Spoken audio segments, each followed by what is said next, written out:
Приятели, имам един бърз въпрос. Има ли тук сред вас хора, които харесват такива старинни предмети и неща, които изглеждат много стари? Сега ще ви покажа как направих това албумче да изглежда толкова старо. Хартията, която виждате, предварително съм я изработила да изглежда така остаряла. Това са снимките преди да ги обработя. Сега ще ги намажа и ще ви покажа как изглеждат те след това. Ето да снимките.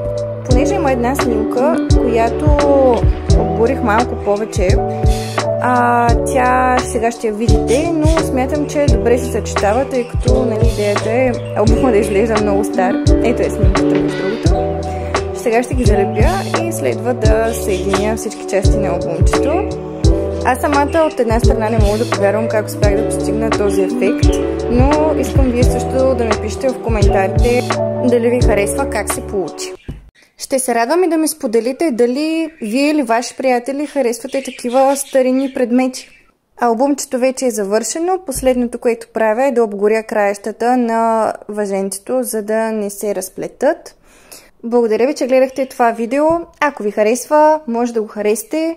Ако ви харесва изобщо какво правя, може да ме последвате, за да гледате още интересни видеа. Чао и до